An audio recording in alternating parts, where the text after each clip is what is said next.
Hey Scott, hey everyone else, welcome back to For Running Shoes.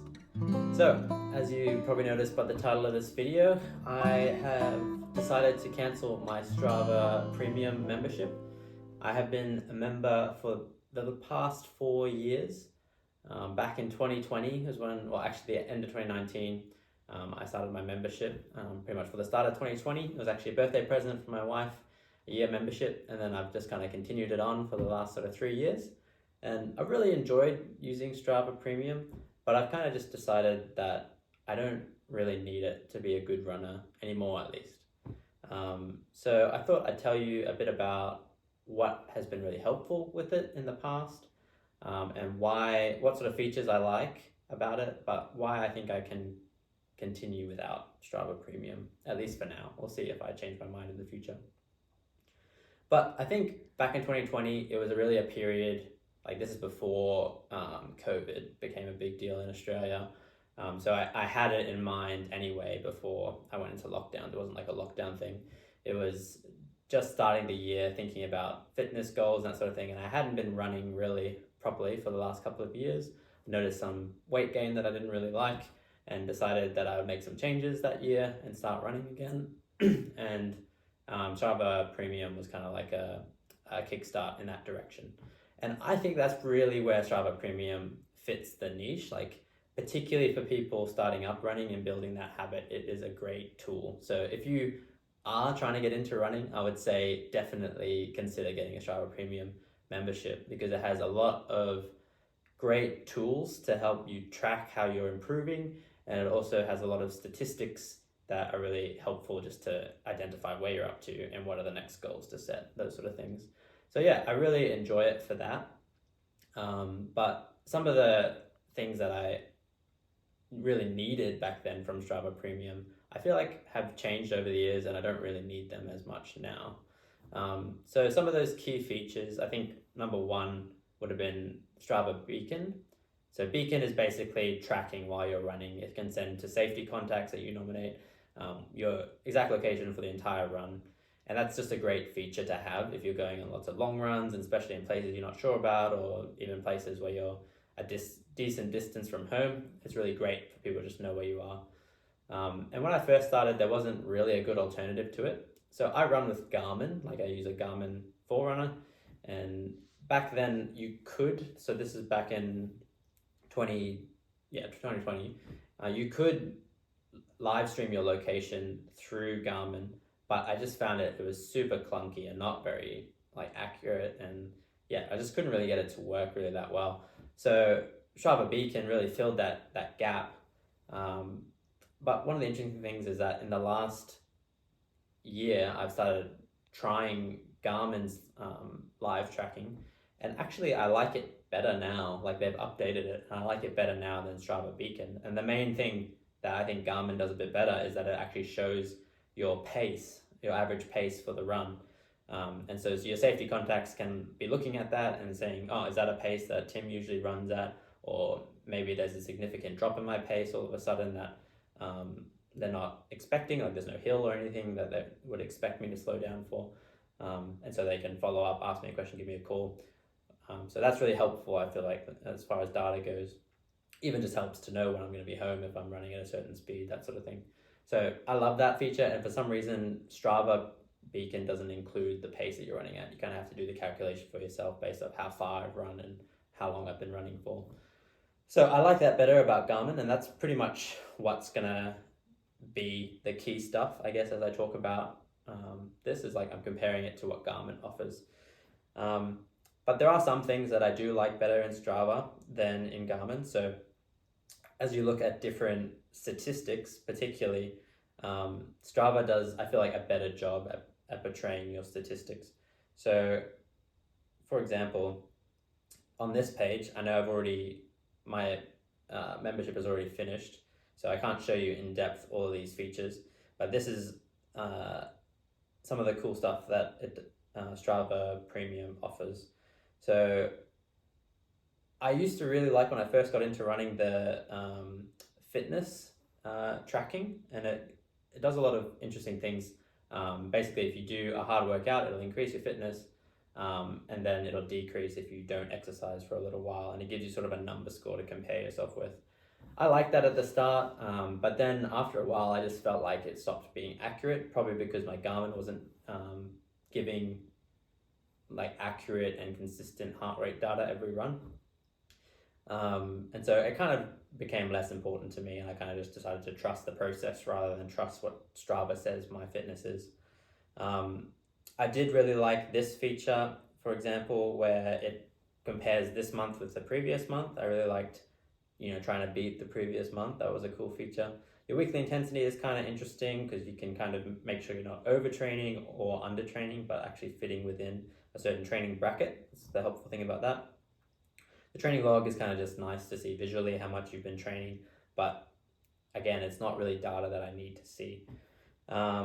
Goals tracking was really nice because I could set my yearly goal or like what I want to run this week. Those are, I feel like, motivating, but again, like I can just write that down on a whiteboard somewhere and keep track of it throughout the year. So yeah, this is nice, but this actually is like provided for in the non-premium version, where I can just see how this month is going and how it's compared to previous months. So I really liked that. And then the best efforts is something that I probably miss quite a bit as well. So it seems like, as far as I can tell, that it will show me if I do run a top 3 best effort in certain distances. Like it'll come up as like recently you have run, like for example, my last marathon was my second fastest marathon that I've run. So it seems like it's still showing me those notifications whenever I run a personal best or like top 3 in a certain distance. But like when you have premium, you can see like every single effort that you've done in that certain distances, like top 3 of everything, like from I think 400 meters all the way up to a 50k run. So I can't check those stats easily, but I can always find it online or even on Garmin. So I'm not too stressed about that. It's just nice to be notified if this run had, say, a top 3 effort. So, but it looks like it'll still do that, which is really nice. And then, this is all stuff that I feel like I can live without. It's just the prettiness of the statistics. Like Garmin, actually, I feel like is a lot more in depth with how it records statistics, which is really nice. So yeah, I feel like I can go a lot deeper looking at my Garmin stats. It's just not as pretty. Like it's not as easily visible. Like what sort of paces I'm running. So, or like like it has some nice charts and stuff, but comparatively, I just feel like it does a better job on Strava. It's easier to digest just looking at it. And then the last thing that I feel like I'll just have to live without is routes on Strava. So basically it has some sort of AI inbuilt into it where it combines data from other runners in your area, and it kind of shows you potential routes. So you can put in like a 10k run that you want to do a 10k run, and it'll automatically generate 3 different 10k runs that you could give a go, which is really nice, and really nice to explore different things, different places that you don't usually run. And particularly if I'm traveling and I just want to get a run done, I don't know the area, that's a really key thing, like just to be able to plug it in, tell me where to run Strava, and then I'll have a route. And it's usually pretty safe, and I actually like those sort of runs. There's not too many like road crossings or different things like that to worry about, which is really good. The nice thing though that I still kind of have access to, it's a little bit clunky, but I still kind of have access to these dark blue lines that show up on the map. Can I change it to run? That's a good question. Yes, I can. And that is basically the data that it's using to auto-generate the routes.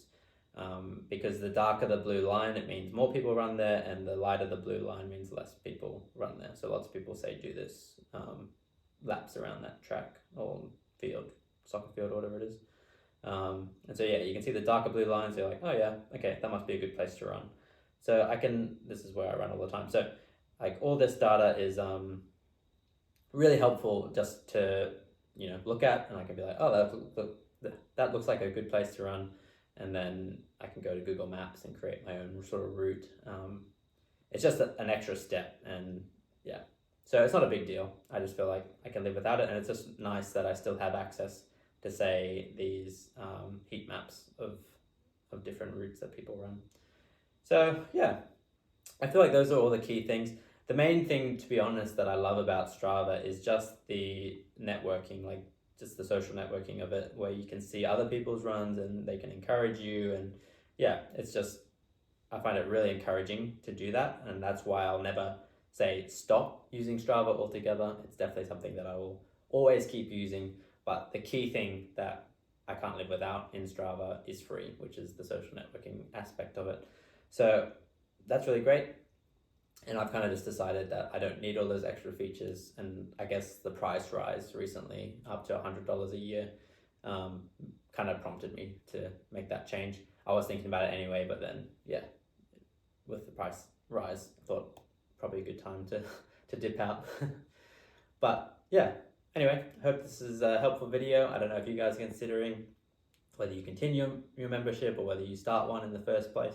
But yeah, again, if you're a new runner, I think it's definitely an awesome tool, and even for like professionals, like I'm sure it's still useful.